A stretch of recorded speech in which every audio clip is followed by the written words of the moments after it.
What is up, guys? Welcome back to CageChat, and we are here for the UFC 254 live preview, of course, where Khabib Nurmagomedov faces Justin Gaethje for the Undisputed Lightweight title. Now, I'm here on my own. It's been a little while since we've done any proper content on here. Obviously, we've been over at MMA Latest, of course, but we're back here on a regular basis. So make sure to hit that subscribe button if you're over here from Facebook. Thank you very much for watching. Head over to the YouTube channel and hit that subscribe button, and let's grow the channel. Of course, we're here for the big one, back on Fight Island, closing out the 4 weeks that we had over there in Abu Dhabi with the biggest fight of the year. Obviously, Justin Gaethje, he's come out and said that this was supposed to be Tony Ferguson's spot. Obviously, for the past 5 years, we've wanted to see Khabib versus Tony Ferguson. We were meant to see it at the start of the year in April. Of course, this whole pandemic kicked off, and we was given a bit of an upset. But I think as time's gone on, we are also almost a bit more anticipated for this fight now. It's a bit more exciting than what we probably would have got with Tony Ferguson and Khabib Nurmagomedov. Obviously, we were let down a lot of times with that fight. With this one, it seems like a touch and go, touch wood as well. Everything is going okay so far. It's fight date. The fight start in the UK in just over 20 minutes now, or just under 20 minutes, and the main event's on at 7 p.m. It's a bit new for the UK fans. Obviously, we're used to staying up at 3 a.m. in the morning. Those in America are watching it, while tucking into their bacon sandwiches and whatnot at brunch and at breakfast. So it's interesting. But obviously, Khabib Nurmagomedov, undisputed, 28-0. How is he going to fare going into this one? Obviously, the cloud over this one was the passing of Khabib's father earlier this year, a couple of months ago now, and it's going to be interesting to see what Khabib we see and how that plays with his mind game and his and his game plan going into this as well. It's something you don't want to pinpoint Khabib to if he loses tonight, but at the same time, it's not something you can just brush over, and it's going to be interesting to see if Khabib's uses the loss in a positive energy or it affects him in a negative energy. And I think it could be positive, but Justin Gaethje he's a tough guy, and obviously he's proved that self with at UFC 249 with Tony Ferguson. He proved to himself and to everyone that he isn't someone who just goes in there and it's either hit or be hit, and he gets knocked out like he did against Eddie Alvarez, Dustin Poirier. He showed a different side of himself, a much calmer, cooler, collected, composed version of Justin Gaethje. And I think that's going to fare well for him tonight. I think it's going to be very interesting that this Justin Gaethje that we see tonight. Obviously there's no crowds in the arena, whether that, helps him, whether that, controls his mentality a bit more. Obviously, Trevor Whitman's in his corner. I think that's going to be a huge part to play for him as well. And I don't know whether this is because it's Khabib, but, every time we see Khabib come up against a new opponent, Conor McGregor, Dustin Poirier, even Al Quinto at the point, it was like, this is going to be his toughest fight yet. This is going to be his most important win. But, of course, 28-0, everyone that's tried to beat Khabib has failed. And I think this tonight is definitely the hardest one to choose between two. My heart says Justin, just because of one of the storylines. If he wins today, there's been a lot of calls for him to be fighter of the year. I think had Gilbert Burns fought this year and beat Kamaru Usman, he would have been my call for fighter of the year at least. But I think if Justin Gaethje wins tonight, he is in the mix for fighter of the year. Obviously came in, on short notice against Tony Ferguson, pieced him up and looked, someone who hadn't lost since 2012 in Tony Ferguson. He made him look not average, but he didn't give him his best performance. Now, whether Tony Ferguson, that was because of the 2 weight cuts in quick succession, whether it was, planning for Khabib for so long and, not picking it up. But and obviously Tony Ferguson did catch Gaethje in that second round, and that was when Trevor Whitman came in, give that talk of the year so far, and almost settled down Justin Gaethje again. Said, we've been here before. You get knocked out, so calm it down, get back to what you know best, and kick on. But we'll have a look quick at the tail of tape. Of course, we have got that here. Obviously, two big guys in that lightweight division, number 1 and number 2. Obviously, Justin Gaethje is the interim champion, of course, 22-2 against 28-0, that undefeated record. Could it go? Let us know in the comments. Both got identical reach and leg reach, of course, both weighed in at 155, although there was some controversy to the weigh-in of Khabib. Obviously, UFC, gods and MMA gods didn't want to put this event into jeopardy like previous events that Khabib's had, Tiramisu Gate and whatnot.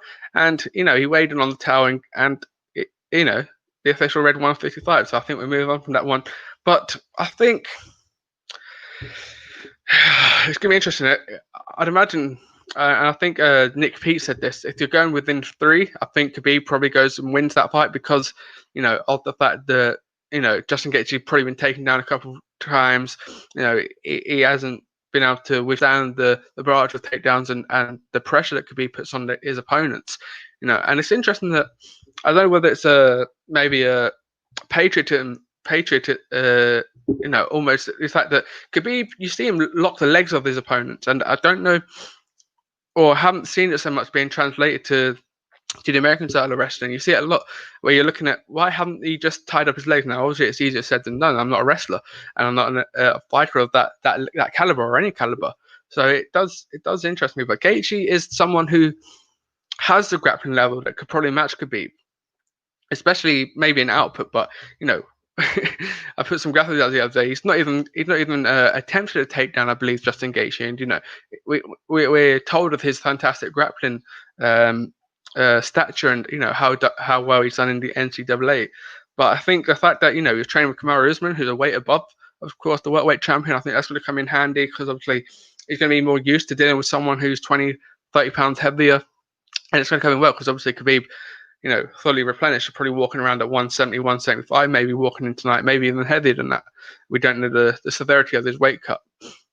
But for Justin Gaethje, if it goes 5 rounds and Justin Gaethje wins, comes out champion, then I'd be very surprised, but that would be impressive, especially if he does, a 50-45 or a 49-46. If he does that to Khabib, that's a very impressive victory and turnout for Justin Gaethje. But if Gaethje wins, I'm expecting a knockout, and I'd say within 3 or 4. But you never know, do you? But yeah, let us know your predictions down in the comments below. I am going to predict Justin Gaethje. I think he's going to get it done tonight. I think the stars are aligning for him, and my heart says Gaethje, but my head says Khabib, knowing that he's undefeated and undisputed. And I don't want to see Khabib lose, especially in the circumstances that they are. But it's very rare and almost impossible that we see someone go undefeated for their whole career. And I think the fact that we are in 2020 and the way this year kicked off and the way it's going to end, I think we're going to see some more heartbreakers MMA fans. And I think Gaethje's going to topple Khabib in that lightweight rankings. And I think one, it'll show up some fresh matchups because obviously I see Dustin Poirier, Conor McGregor there, who have both tried and failed to topple Khabib in recent times. Obviously, Ali Quinta's there as well, number 9, of course, a former opponent of Khabib Nurmagomedov.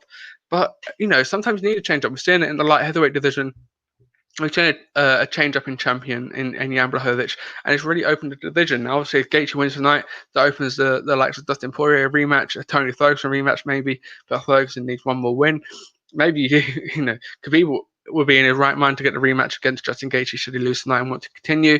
And also Conor McGregor, if he beats Dustin Poirier in January, you've then got that mouth-watering matchup between Conor McGregor and Justin Gaethje, which for me could be the best of the bunch. Now, obviously, if Khabib wins tonight, you're probably looking at Dustin Poirier and Conor McGregor as the next number 1 contender.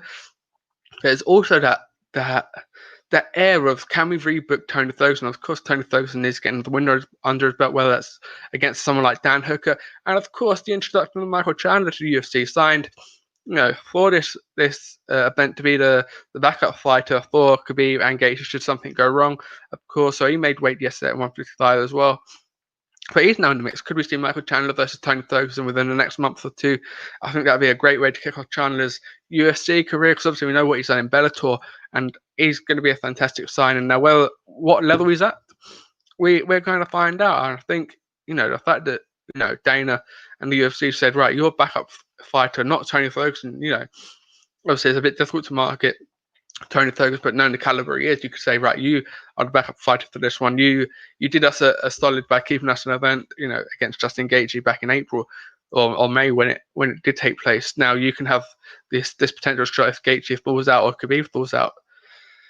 But yes, Michael Chandler, Tony Ferguson, Conor McGregor, Dustin Poirier are all going to be looking ahead tonight and looking at this event closely and be wanting to take that opportunity. Now it's interesting that Khabib, I just watched the the pool game that BT done with Adam Catterall and Khabib, and he said, he doesn't believe Michael Chandler deserves to be in the UFC. He doesn't deserve that spot. He failed at featherweight at Bellator, got knocked out very recently in his career and timeline, of course, and that Khabib, came out and said he doesn't deserve that, which is very, very interesting. Obviously, maybe he's planted seeds there for a future fight.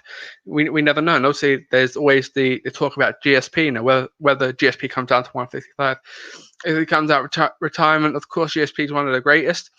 As is Khabib, he's becoming one of the greatest. And 29-0, should he achieve that accomplishment, it's almost impossible to say you aren't the greatest. You're undefeated. You've defeated the elites of the lightweight ranking and the lightweight division. The Conor McGregor, he's beat tonight. Should he win Justin Gaethje, Dustin Poirier, Michael Johnson? Of course, he's beat the elite.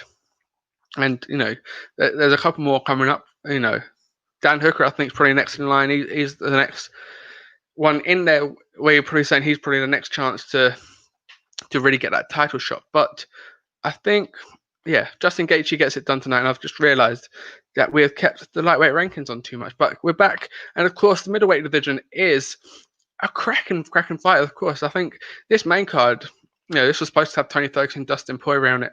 We lost that, unfortunately, because the two couldn't meet with the UFC's terms, and obviously we're going to get Dustin Poirier in January now, so it's almost worked out a little bit better, perhaps you could say. But this fight, man, Robert Whittaker, obviously, Jared Cannonier coming down from heavyweight, originally down to light heavyweight, and now finding a home in the middleweight division and absolutely starching guys. He obviously recently beat Jack Hermansson, of course, and then before that, Anderson Silva. But Robert Whittaker, since losing the title, he took some time off, came back on UFC Fight Island back in August and defeated Darren Till in a spectacular fight that went 5 rounds. And I think that shows everything you need to know about him. Obviously, 22-5 against 13-4, 6-3 against 5-11. Both came in. I think actually Robert Whittaker came in about 186. And obviously their reach is, you see the reach of Cannonier. He's got the reach of the heavyweight, but he's the size of the middleweight now since he's done all that cutting down. And he has got 3 wins across 3 weight divisions. But this one's a very interesting fight. Obviously, we saw with Adesanya after he defeated Paulo Costa, he said to Cannonier, basically, if you knock out Robert Whittaker tonight, you're next in line for my title shot.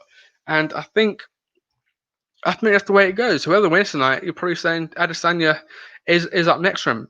Robert Whittaker obviously lost to Adesanya, and I'm interested to see what this Whittaker, is like. Obviously, we know about his mental situation last year, and how he's made that a little bit better and a little bit easier on himself. Having talk about running across the sand dunes in Australia on Christmas.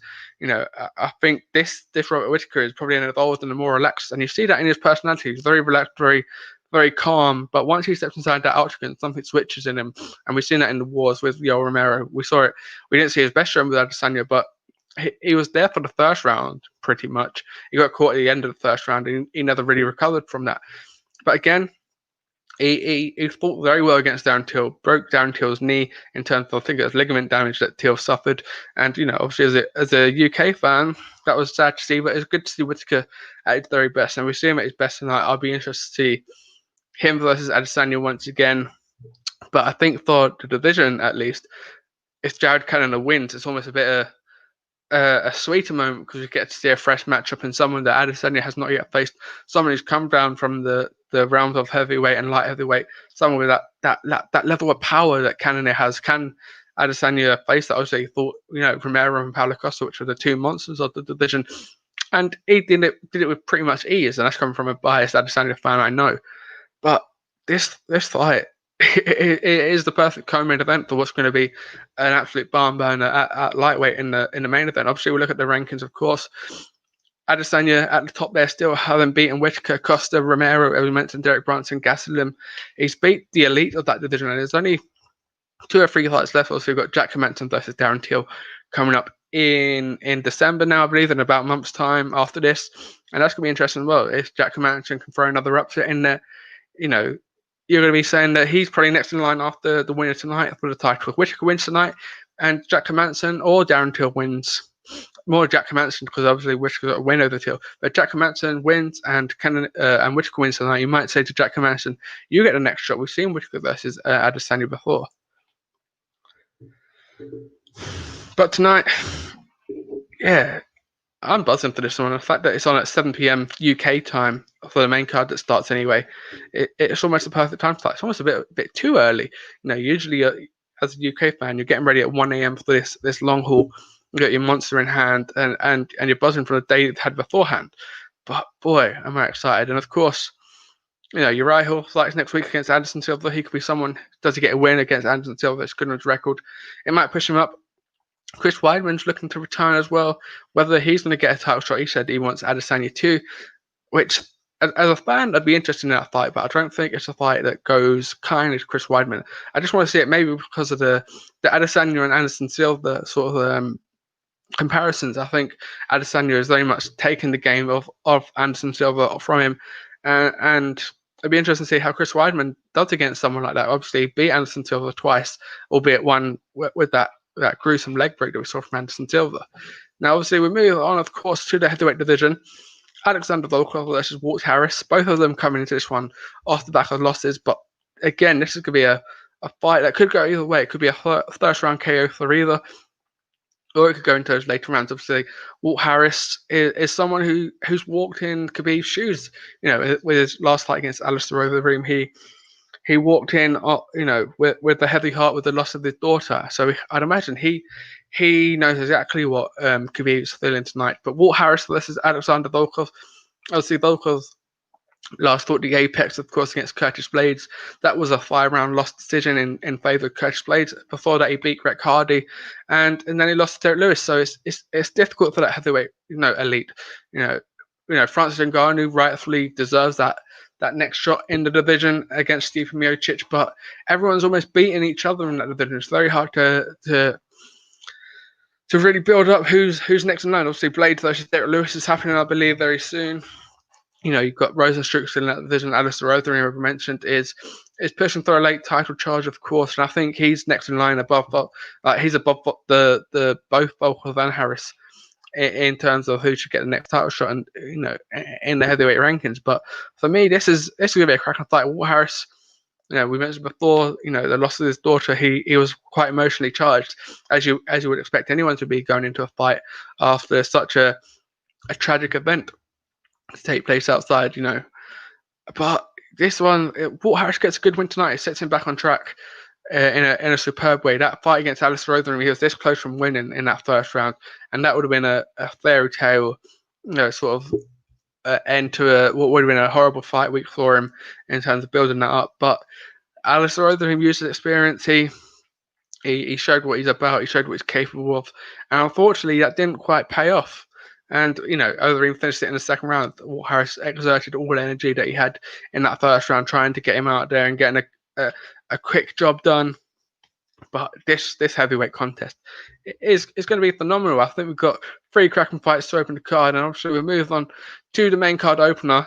It is a rematch that we've been waiting for quite a while. It's Ankalaev versus Cutelaba, of course. And boy, this one gets your mouth watering. Obviously, it didn't quite go the way that people wanted it to. Originally, we'll quickly take down the tape. It didn't quite go how people wanted it, did it? Iron Cutelaba did. He did some theatrics that didn't go his favour, did he?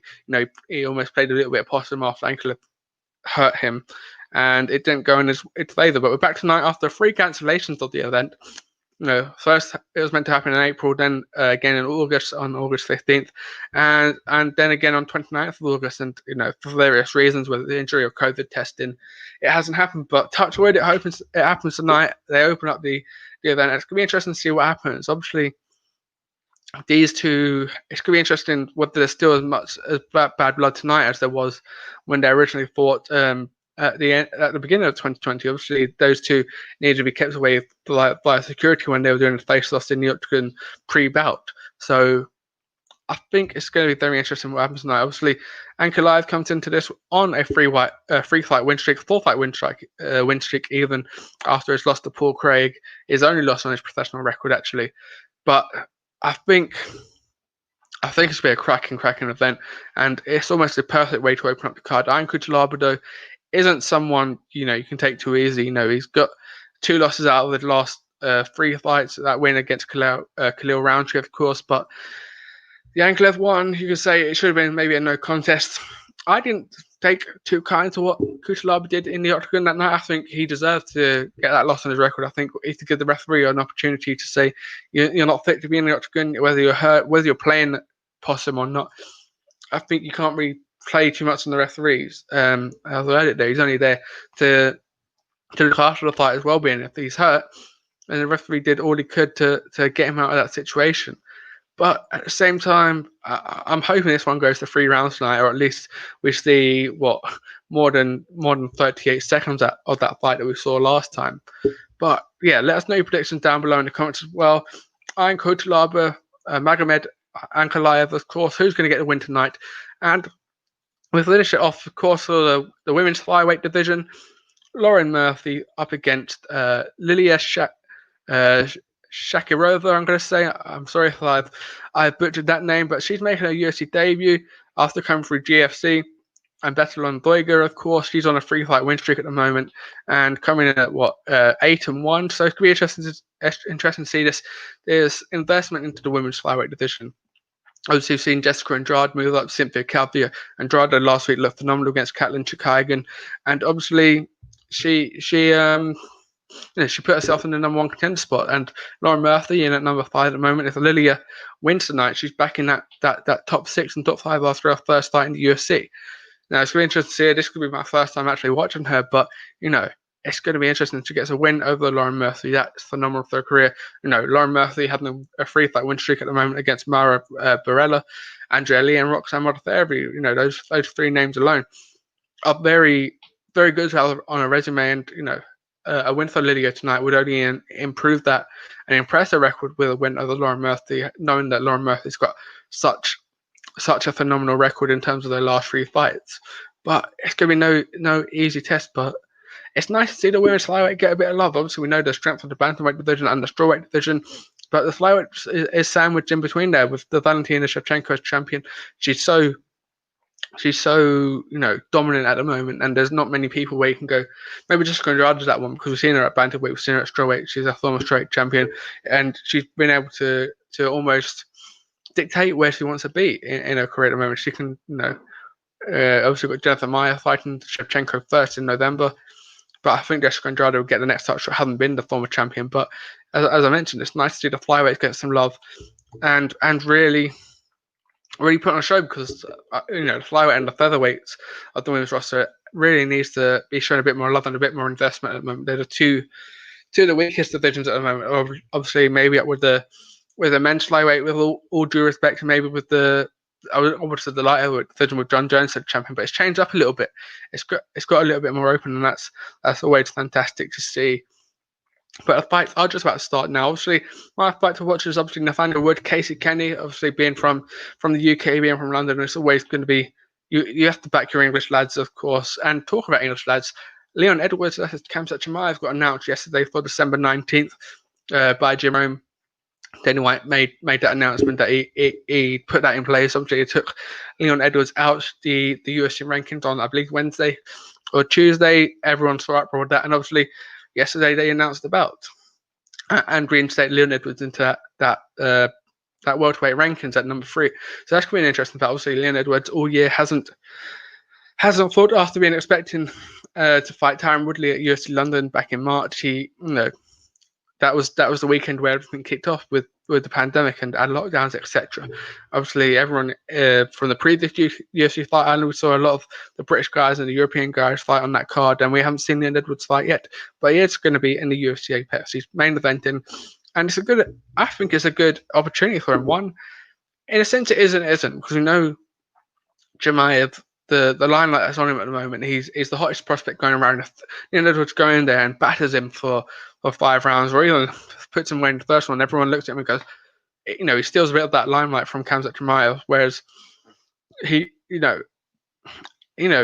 looking up, isn't he? If you beat Wonderboy, it's okay on your record. Wonderboy's a fantastic fighter, but he hasn't quite got the starlight on him that CageChat MMA has. So maybe this is a fight where Edwards is looking, I can probably get some popularity off this, because is a little bit. He is popular.